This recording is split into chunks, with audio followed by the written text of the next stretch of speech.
দেখলাম ফারুকিক ধরিছে বিএনপির পোলাপাইন কেন ওয়াসিমের ছবি ড্রোন শোতে দেখায় নাই। ফারুকি দেখলাম মাপটাপ চাইতেছে। ফারুকির এই অভ্যাসটা ভালো, কিছু বার্তা দেয় না। এর আগেও পাঠ্য বইয়ে ওয়াসিমের নাম না থাকায় খুব খেপেছিল ছাত্রদল। দেখেছেন না, মনে আছে না? ছাত্রদলরে বলি, ছোট ভাই হিসাবেই বলি, ওয়াসিম আমাদের প্রিয়, সব শহীদেরাই আমাদের প্রিয়। শহীদদের উপরে দখলদারি করতে নাই, এতে শহীদের অসম্মান হয়, অমর্যাদা হয়। এটা পরামর্শ দিই আর এটা ইতিহাস বলি। 1990-এ আইকনিক শহীদ ছিল দুইজন, নূর হোসেন আর ডাক্তার মিলন। ডাক্তার মিলনের হত্যাকাণ্ডই এরশাদের পতনকে ত্বরান্বিত করে। উনি জাসদ করতেন, আমরা জানতাম। উনি বিএমএর নেতা, ডাক্তারদের নেতা, এটা সারা দেশে পরিচয় ছিল। ঢাকা মেডিকেল কলেজের টিচার ছিল। এখন এরশাদের পতনের পরে জাসদের মনে হইল এটার পয়েন্ট নিতে হবে যে ডাক্তার মিলন জাসদ করত। সারা দেশ পোস্টারে ভরায় দিল জাসদ নেতা ডাক্তার মিলন বলে। মানুষজন পছন্দ করলো না।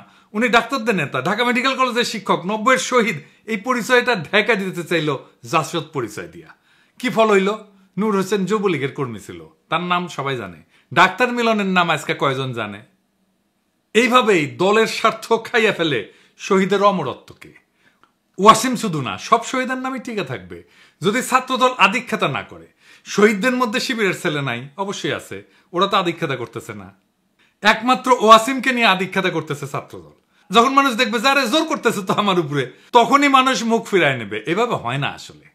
ওয়াসিমের নাম না আসলে কোথাও যেইভাবে ছাত্রদল ঝাঁপায় পড়তেছে তার উপরে, তাদের কিছু কথা বলতেই হয়। আপনাদের কি আদৌ কোনো নৈতিক অধিকার আছে কারো সমালোচনা করার ওয়াসিমের নাম না নেওয়ার জন্য? না, নাই, নাই। আপনাদের নৈতিক অধিকার নাই। আপনাদের দলেরও কোনো নৈতিক অধিকার নাই কারো সমালোচনা করার। জি, ঠিকই শুনতেছেন। আপনাদের বিএনপির কারো নৈতিক অধিকার নাই কেন ওয়াসিমের নাম নেওয়া হইল না এটা বলার। প্রমাণ চান? এইটা সাহেব দেখান তো 7ই আগস্ট 2024-এ তারেক রহমানের বক্তব্য, যেখানে শহীদের নাম উল্লেখ করতেছে। শুনেন। দেশ এবং জনগণকে স্বাধীন করতে গিয়ে চোখে মুখে বুকে গুলি আলিঙ্গন করা আবু সাইদ কিংবা মুগ্ধের মতন হাজারো ছাত্র ছাত্রী, তরুণ তরুণীকে প্রাণ বিসর্জন দিতে হয়েছে। শুনেছেন? ওয়াসিমের নাম আপনাদের ভারপ্রাপ্ত চেয়ারম্যান কইল? কয় নাই তো। উনার এই বক্তৃতাগুলো তো স্ক্রিপ্ট কইরা বক্তৃতা। উনি কেন ওয়াসিমের নাম কইল না? উনি তো লিখেই বলতেছেন, তাই না? আগে উনারে ধরেন, তারপরে অন্যদের ধরতে আসেন। যাই হোক, আজকের প্রসঙ্গে আসি। আজকের প্রসঙ্গ শ্রী শ্রী ওয়াকারানন্দ প্রভুপাদ। এই নাম কেন দিলাম আসেন সে আলাপটা করি। এই শ্রী শ্রী ওয়াকারানন্দ প্রভুপাদ মনে হয় জিন্দেগি ভালো হবে না। মাসুদ ভালো হবে, উই ভালো হবে না। প্রভুপাদ কেন করছি? কারণ উই যা কাজ করিচ্ছে তাতে উক এটা ছাড়া আর কোনো কিছু কওয়া উচিত হবে না। ওয়াকারানন্দ প্রভুপাদ বাংলাদেশে ইন্ডিয়ার মূল চালিকা শক্তি হয়ে উঠছে। তার উপরে ভর করিছে ইন্ডিয়া। সে এখন ইন্ডিয়ার মূল প্লেয়ার বাংলাদেশে। তার উপরে ভর করিয়া ইন্ডিয়া কিছু করবে পারবে কিনা সেটা অন্য আলাপ, আমি আসিচ্ছি সে আলাপে। তার আগে দেখে নি কেন আমি তারে প্রভুপাদ কইছি। ওয়াকারানন্দ গেছে রাশিয়ায়, তারপরে ক্রোয়েশিয়ায়। জানুয়ারিতে রাশিয়ান রাষ্ট্রদূত দেখা করেছিল, তাই গেছে রাশিয়ায়।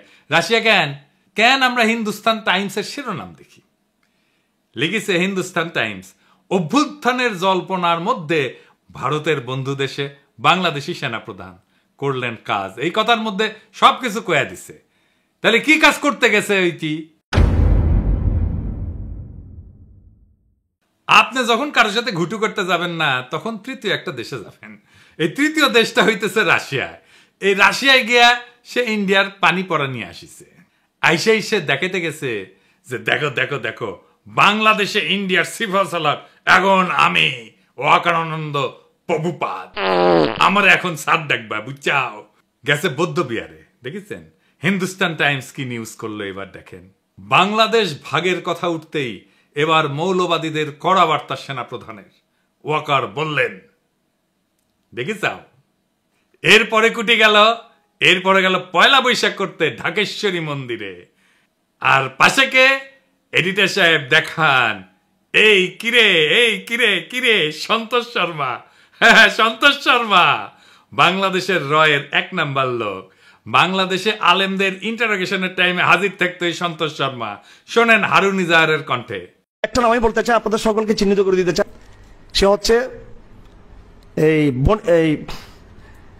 একটা পত্রিকা ইদানিং খুব দেখা যায়, কালবেলা পত্রিকার সম্পাদক সন্তোষ শর্মা। সে সরাসরি ওই বিদেশি এই কান্ট্রির ম্যানেজারের পক্ষ থেকে, স্টেশন ম্যানেজারের পক্ষ থেকে সে সরাসরি আমাকে রিমান্ডে নির্যাতন করেছিল। সেজন্য ওই কালবেলা পত্রিকার সম্পাদক সন্তোষ এর বিরুদ্ধে শর্মা, ওর বিরুদ্ধে মামলা হতে হবে। এবং সে কিন্তু নিজেকে অনেক বিভিন্ন আড়াল দিয়ে সে নিজেকে আড়াল করার চেষ্টা করেছে। এরাই কিন্তু আমাদের এই রাষ্ট্রকে সর্বদিক থেকে এনে ধ্বংস করেছেন। এরপর 21 টিভির নিউজ দেখেন আর এটা। সন্তোষ শর্মা এখন তিনি দৈনিক কালবেলার সম্পাদক ও প্রকাশক, কাজ করেছেন শক্তি নামের পত্রিকায়। সাপ্তাহিক সুগন্ধার মালিক ছিলেন সন্তোষ শর্মা, হয়েছিলেন দৈনিক আমাদের সময় পত্রিকার ব্যবস্থাপনা সম্পাদকও। দেশে পূজা উদযাপন পরিষদের কেন্দ্রীয় কমিটির সাধারণ সম্পাদকও তিনি।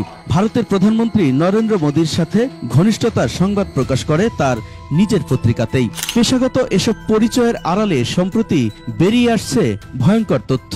সন্তোষ কিন্তু দুটো ট্রাম্প কার্ড সে ইউজ করে, একটা সাংবাদিকতা, আরটা হলো সম্পর্ক। সে বাংলাদেশ পূজা উদযাপন পরিষদের সাধারণ সম্পাদক। হেফাজতে ইসলামের যুগ্ম মহাসচিব মুফতি হারুন ইজহার চৌধুরীর দাবি, ভারতীয় গোয়েন্দা সংস্থা র এর এজেন্ট সন্তোষ শর্মা। এইটা সাহেব, এবার আর ওর আসল প্রভু মোদির সাথে ছবিটা দেখান। এইবার আমাদের প্রিয় সালাউদ্দিন সাহেবের সাথে দেখান, ভিডিওটা দেখান না। দেখেছেন মালটা? এইবার সব হিসাব মিলিছে, খাপে খাপ মমতাজের বাপের মতো মিলে গেল। তার মানে এইটার পিছনে একটা বিশাল পরিকল্পনা আছে ওয়াকারের এই ভিজিটের পিছনে। আমরা একে একে দেখব ওয়াকারুজ্জামান কেমনে ওয়াকারানন্দ প্রভুপাদ হইয়া উঠল, সেই জার্নিটা আমরা এক্ষুনি একটু দেখি। ওয়াকারের সাথে তো ইন্ডিয়ার পররাষ্ট্র সচিব ক্যান্টনমেন্টে গিয়ে দেখা করেছিল, তাই না? সেনা প্রধান তো সারাক্ষণ নাকি কথা কইতেছিল নতুন সরকার তৈরির সময় ভারতের সেনা প্রধানের সাথে, তাই না? ভারতের সেনা প্রধানই কয়ে দিছে, as of today, firstly, there is no vulnerability from any side. I am in touch with the chief of Bangladesh during the time of when this changeover took place. I was in constant touch with him, and even thereafter, in November 24, we had a video conference also. When we talk about the relationship we should talk about when there is an elected government. So as of now, the relationship is with the military is well and perfect. তারপর আয়নাগড় ভিজিটে বাধা দিছে, তাই না? 600-র বেশি আওয়ামী লীগ দাগিদেরকে ক্যান্টনমেন্টে আশ্রয় দিছে, তারপরে পলায় যেতে সাহায্য করছে। লেফটেন্যান্ট জেনারেল মুজিবকে ক্যান্টনমেন্টে অন্তরীণ অবস্থায় পলায় যেতে সাহায্য করছে। বিডিআর হত্যাকাণ্ডের বিচার আর করা যাবে না কইছে না? এই বর্বরতা কোনো সেনা সদস্য করেনি, সম্পূর্ণটাই তদানীন্তন বিজিবি সদস্য দ্বারা সংঘটিত। Full stop. এখানে কোনো ইফ এবং বাট নাই। আয়নাগড়ের সব এভিডেন্স নষ্ট করেছে ক্যান্টনমেন্টের মধ্যে। রাজনৈতিক দলগুলোরে ডেকে নিয়ে ঘুটু করেছে, তারপর আঙ্গুল উঁচে শশাইতে গেছে, সারা দেশের মানুষের ঠাপ খেয়ে টানছে। হাসনাতরেও ধরতে গেছিল, পাবলিকের দিছে ঠাপ, হটিছে পিছে। তারপর শহীদ পরিবারের সাথে নাটক করেছে, পন্দের আলোতে কলাম লেখাইছে, ছাত্র সৈনিকের ঐক্য যেন ফাটল না ধরে। সৈনিক মানে সাধারণ সৈনিক না, কিন্তু সৈনিক মানে ওয়াকার। তারপরে সার্জিসরা ম্যানেজ করেছে ওয়াকার, তারে দিয়ে বিবৃতি দেওয়াইছে। তো সার্জিসের নিয়ে একটা কথা কওয়া দরকার। অনেকেই কইছে, আমি কিছু কই নাই, এখন একটু কই আর কি। সার্জিসের কথাবার্তা শুনে আমি শিওর ওয়াকারের সাথে ওরা একটা গুটু হয়েছে। সার্জিস একটা কথা কই তোমারে ছোট ভাই মনে কইরা, আমাদের টাইমে এরশাদের বিরুদ্ধে আন্দোলন করতেছি, তখন ডাকসুর জিএস ছিল জিয়াউদ্দিন বাবলু। দারুণ বক্তৃতা দিত, বাসদ ছাত্রলীগ করেছিল, খুব স্মার্ট পোলা ছিল, তোমার মতোই বক্তৃতা দিত, সুন্দর করে কথা কইতো আর কি। এরশাদের সাথে হাত মিলাইল, মন্ত্রী হইল এরশাদের, মারা গেছে বেচারা, কিন্তু তার পলিটিক্যাল ক্যারিয়ার শেষ। ক্ষমতার সাথে কম্প্রোমাইজ করলে রাজনীতি থাকে না, রাজনীতি হইতেছে ক্ষমতার সাথে টক্কর দেওয়া। বাংলাদেশে খালেদা জিয়ার যে ইমেজ, এটা হয়েছে তার প্রিন্সিপালড পজিশনের জন্য। হাসিনার যে খাইস্টা ইমেজ, তা কম্প্রোমাইজের জন্য। জিয়াউদ্দিন বাবলু তো আমারও নেতা ছিল, আমি তো তখন মফস্বলের ছোট নেতা। আজ জিয়াউদ্দিন বাবলুকে কেউ চিনে?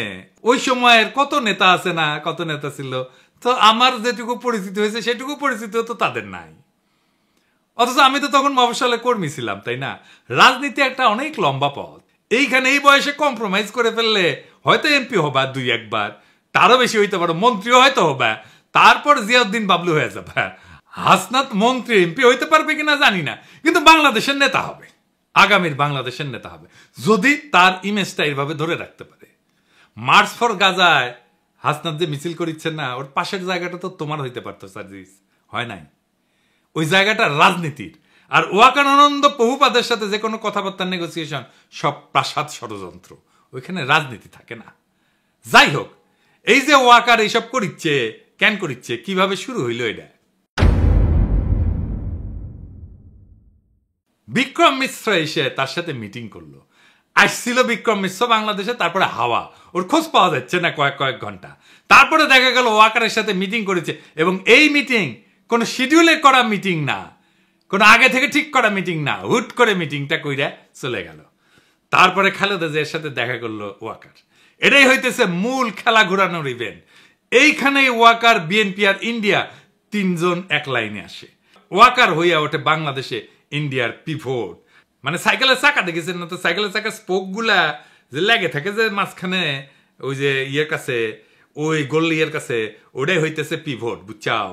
তো বিএনপি তো এইটা পিভট হয়ে উঠছে ওয়াকার। বিএনপি 72-এর সংবিধান, মুক্তিযুদ্ধের চেতনার, অসাম্প্রদায়িকতার, আওয়ামী লীগ ন্যারেটিভ গুলো বলতে শুরু করছে না তারপর থেকে। তারপরে ওয়াকারের পৌরুষ জায়গা ওঠে, সে হারকুলিস হইতেছে, রাওয়া ক্লাবে আঙ্গুল উঁচায় দাবরানি দেওয়ার চেষ্টা করে। ওই দাবরানি আমি একা দাঁড়ায় চ্যালেঞ্জ করেছিলাম। আমি বলেছিলাম, ওই আঙ্গুল আমরা চিনি, নামায় কথা বলো ওয়াকার। তারপরে তো হাসনাতের ঘটনা ঘটলো। আমরা যখন পাল্টা দাবরানি দিলাম, তখন তারেক রহমান ওয়াকারের পিছে দাঁড়াইলো, বলল সেনাবাহিনীকে বিতর্কিত করার চেষ্টা হচ্ছে। ওয়াকার কি সেনাবাহিনী নাকি একজন ব্যক্তি? তারেক রহমানের ওয়াকারকে কেন সেভ করতে নামতে হইল? ওয়াকার তো নিজেই বিতর্কিত কাজ করতেছে, একটা দুইটা না, অসংখ্য। বিক্রম মিশ্র হাওয়া হয়ে গেল কয়েক ঘন্টার জন্য, তারপরে জানা গেল ওয়াকারের সাথে মিটিং। একটা রেসপন্সিবল রাজনৈতিক দল হিসেবে তো তারেক রহমানের ওয়াকারকে প্রশ্ন করা উচিত ছিল, বিক্রম মিশ্রের সাথে কি আলাপ, কি কথা তাহার শোনে। এই মিটিং তো শিডিউলের বাইরে ছিল। শয়তানির পর শয়তানি করে যাবে, কিছু কওয়া যাবে না, বললেই সেটা সেনাবাহিনীর বিতর্কিত করার চেষ্টা হবে। বাহ, খুব মজা। আমি যা রমি করবো, আমাকে কেউ কিছু কইতে পারবে না। কি চমৎকার ইন্ডেমনিটি। যাই হোক, ওয়াকারকে দিয়া ইন্ডিয়া কি অ্যাচিভ করাইতে চায়? প্রথম, হাসিনার বিচার যেন বন্ধ করতে পারে। 2 নাম্বার, আওয়ামী লীগকে যেন নির্বাচন করতে দেওয়া হয়, সেজন্য ওয়াকার ইনক্লুসিভ নির্বাচনের কথা কয়। 3 নাম্বার, আওয়ামী লীগ যেন পুনর্বাসিত হয়। এই জন্য ওয়াকার যত নড়াচড়া করবে, ততই রাজপথে আওয়ামী লীগের মিছিল বেরোবে, বড় হইতে থাকবে এই মিছিল। ওর বাসায় যে আগুন দেবে। আর ফাইনালি আওয়ামী লীগকে যদি ফেরানো নাই যায়, তাইলে আওয়ামী লীগ ইন্ডিয়ার হইয়া যে রোলটা প্লে করেছিল, সেটা যেন বিএনপি করে, আবার যেন ইন্ডিয়ান রাজত্ব কায়েম হয় বাংলাদেশে। তো ওয়াকার করে দিয়া কি আবার রাজত্ব কায়েম করতে পারবে ইন্ডিয়া? স্বপ্নে পারতে পারে, স্বপ্নে তো কত কিছুই খাওয়া যায়। 1/11 আমেরিকায় কু করাইছিল না, তারপরে বাংলাদেশকে তুলে দিছিল ইন্ডিয়ার হাতে। ইন্ডিয়ার নিজের একার কিন্তু হ্যাডম হয় নাই বাংলাদেশের উপরে দখলদারি কায়েম করার। ইন্ডিয়ার বাপেরও সাধ্য নাই বাংলাদেশে আবার দখলদারি কায়েম করে, বরং ওয়াকার, বিএনপি আর ইন্ডিয়ার এই অশুভ মৈত্রী পরাজিত হবে। এটাই ইতিহাসের নিয়তি। বাংলাদেশে এক গুরুত্বপূর্ণ সন্ধিক্ষণে দাঁড়ায় আছে।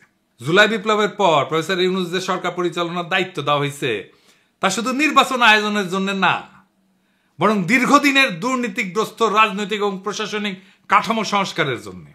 টাইম ম্যাগাজিন তাদের দুনিয়ার সবচাইতে প্রভাবশালী ব্যক্তিত্ব বলে স্বীকৃতি দিছে। এই মানুষটার লিডারশিপে আমরা সমস্ত ষড়যন্ত্রের জাল ছিন্ন করে আগায় যাব। এই সময়টা একটা বিরল সুযোগ আমাদের রাষ্ট্রকে পুনর্গঠন করার।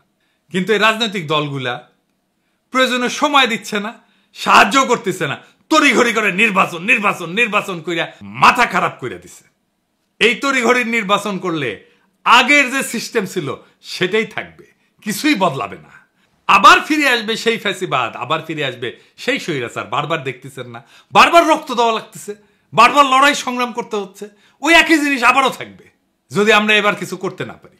তাই এখন এই সিস্টেমে ব্যবস্থা পরিবর্তনের সময়, শুধু নেতৃত্বের পরিবর্তন না, ইতিহাসের প্রত্যেকটা বাঁকে আমরা দেখছি যখন দেশপ্রেমিক জনতা একত্র হয় তখন কোনো ষড়যন্ত্রই টেকে না, কোনো চক্রান্তই সফল হয় না। ওয়াকার, বিএনপি বা ইন্ডিয়া যেই হোক, যদি তারা জাতির স্বপ্ন, শহীদের আত্মত্যাগ আর জনগণের আশা আকাঙ্ক্ষার সাথে সংঘাতে আসে, তাহলে ইতিহাস তাদের জায়গা করে দেবে ব্যর্থতা আর তিরস্কারের পাতায়। সামনে অন্ধকার আছে, কিন্তু আলোক আছেই। প্রয়োজন শুধু দিক ঠিক করা আর পা বাড়ানো। আমরা অবিচলভাবে সেই পথে আগায় যাব। কেউ আমাদের রুখতে পারবে না। নতুন বাংলাদেশ আমরা গড়বই। দ্বিতীয় স্বাধীনতাকে আমরা পরাজিত হতে দেব না। ইনকিলাব জিন্দাবাদ।